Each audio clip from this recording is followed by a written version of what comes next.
Okay, so in this section we are talking about the fundamental theorem of calculus. There are two parts to it. So we're first talking about the first part. So this is where we start from. So suppose we have a continuous function on an interval a to b, right here, and we are going to consider another function that is defined using f. And that is going to be this function g. And so this is kind of a strange function, but we're just going to talk about what this function actually tells us. So the input, or the independent variable, is x, and it appears right here in the top bound.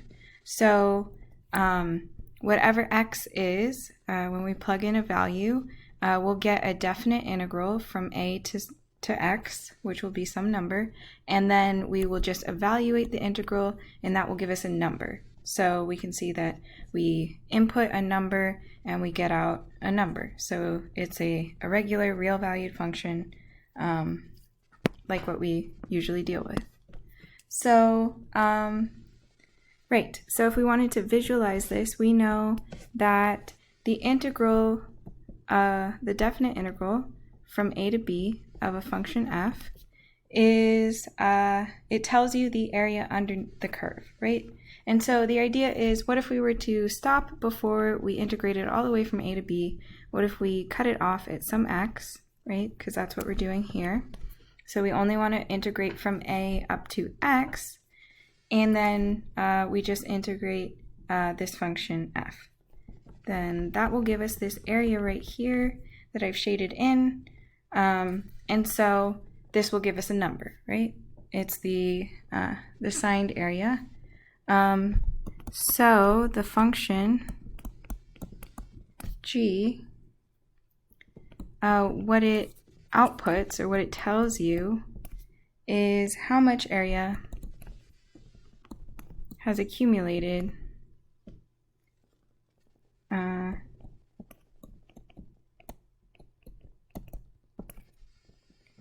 from a up to x, so stopping at x. And remember, oops, I didn't, missing a word here.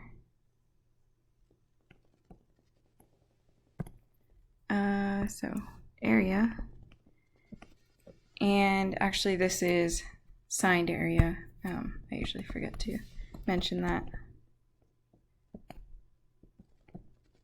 Right, so we could get a positive or a negative number there. Oh goodness, okay, can't spell right now. Here we go.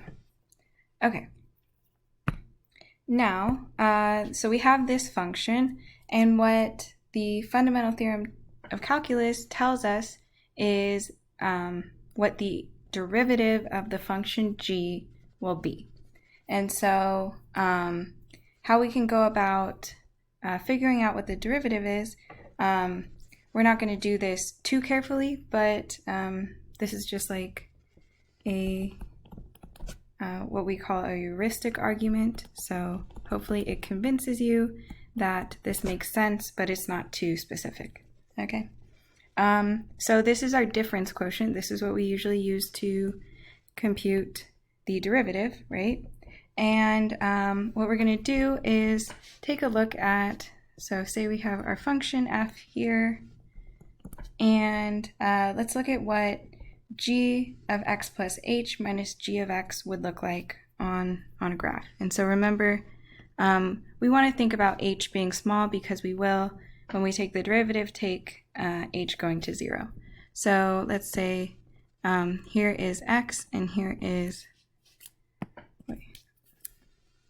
x plus h, and so we get a thin rectangle, right? That will approximate the value of g of x plus h minus g of x. So g of x plus h would be the full area. So if you were to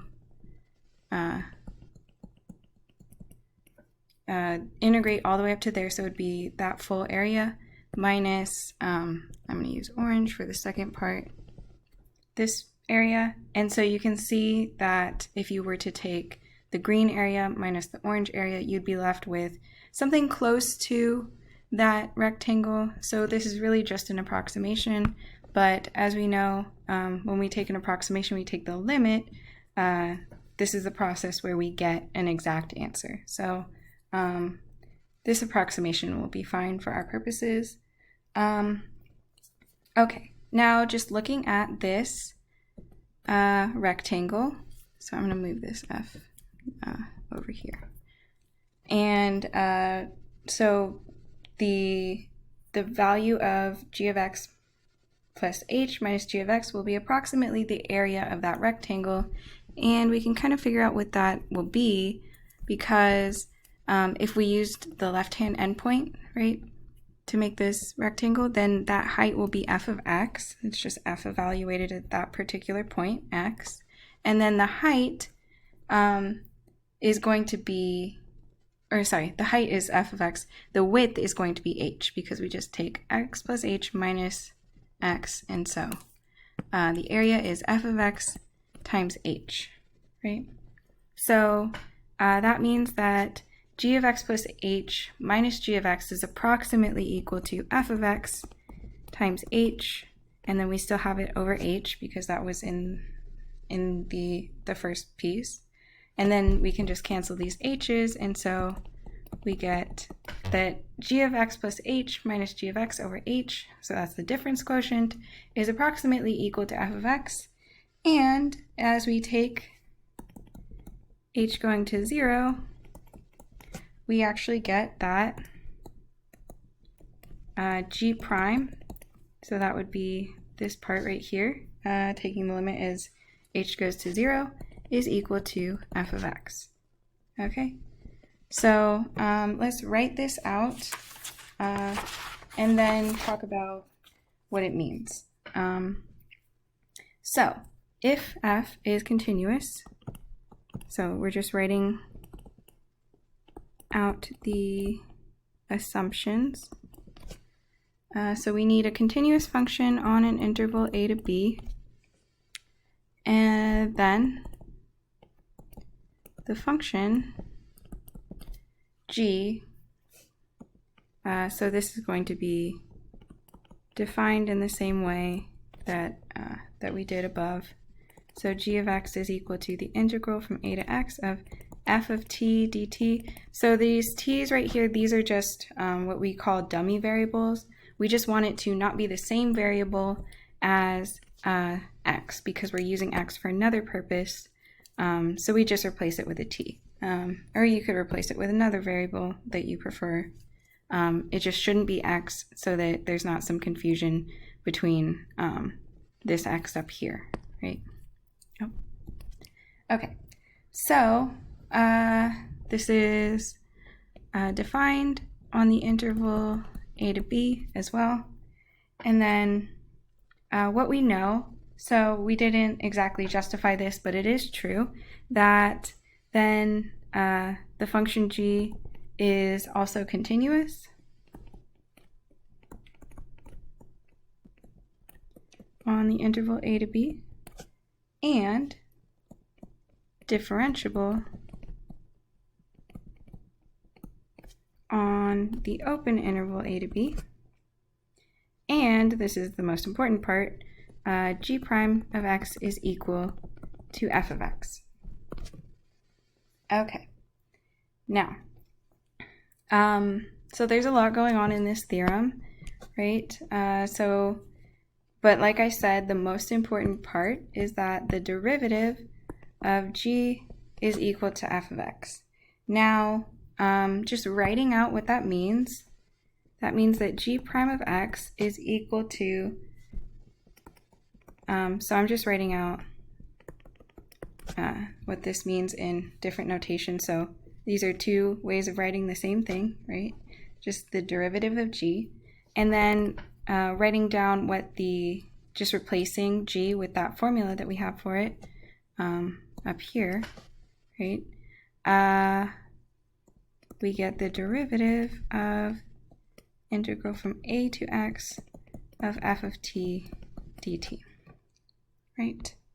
And the fundamental theorem of calculus then tells us that this is equal to f of x. So this is by the fundamental theorem of calculus, part 1. Maybe I'll do this in a different color. So, okay. Right. So focusing on this part right here, we have the derivative of an integral of a function, right? F.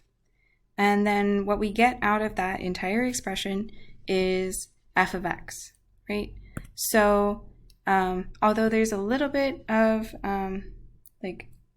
okay, so generally what this is saying is that differentiation and integration undo each other. So that is the main takeaway of this theorem.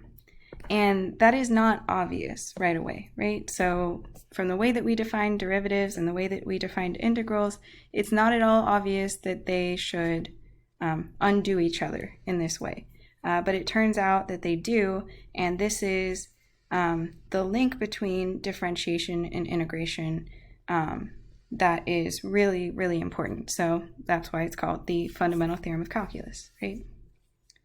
Okay, so we are going to go ahead and do some examples here. So just to get a handle on what this type of function g that we're talking about up here, how it works, what it looks like, that type of thing. We have an example. So here we have our function f, and this is what we were calling g of x above, right?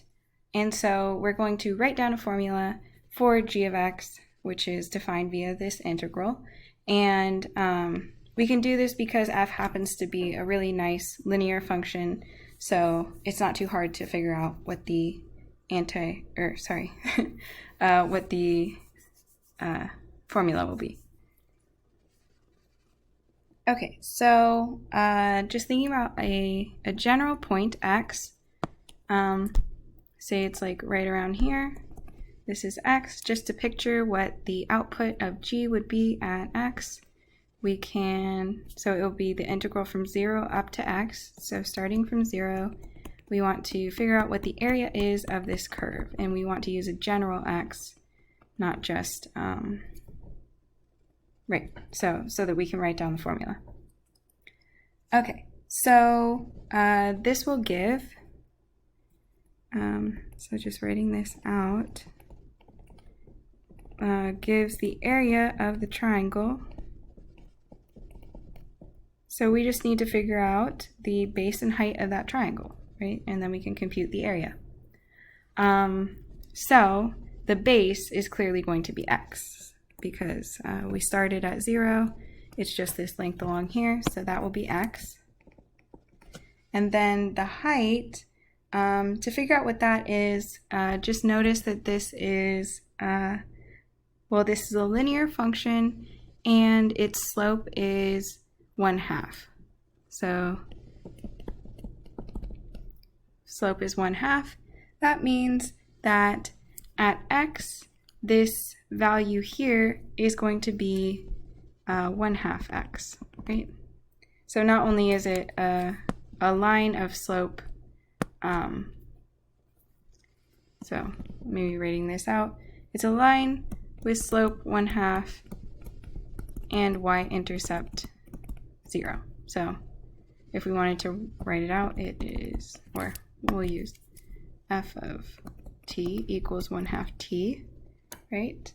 So at x, the height right here is going to be 1/2 x.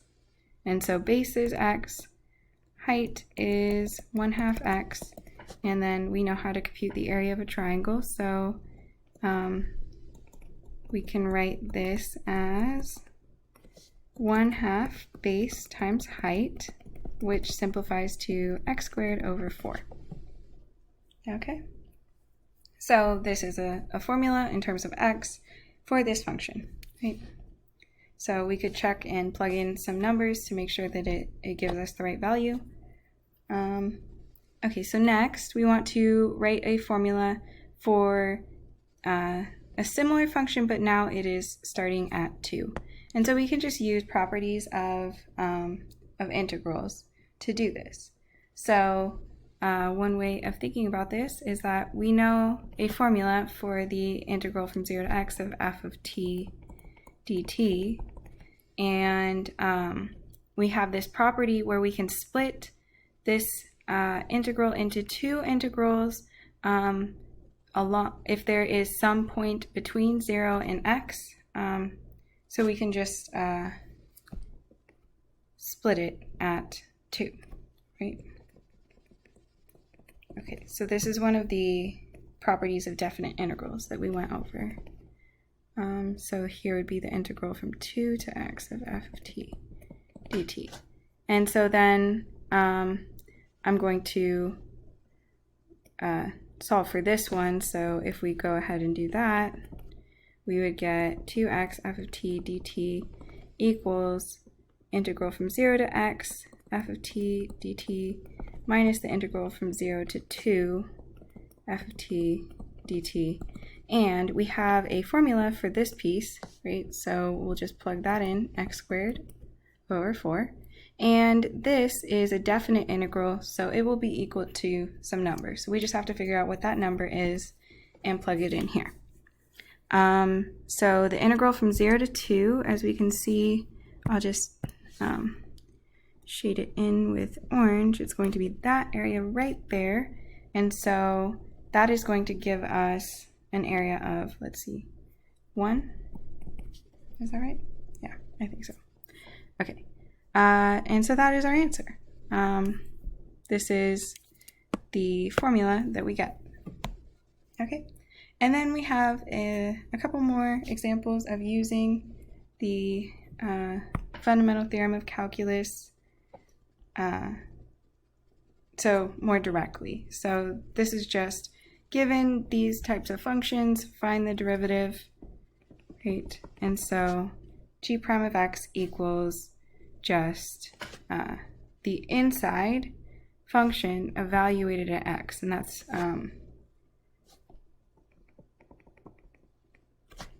right, looks just like that. Integral, so the derivative equals the square root of x squared plus x cubed. So very easy, right?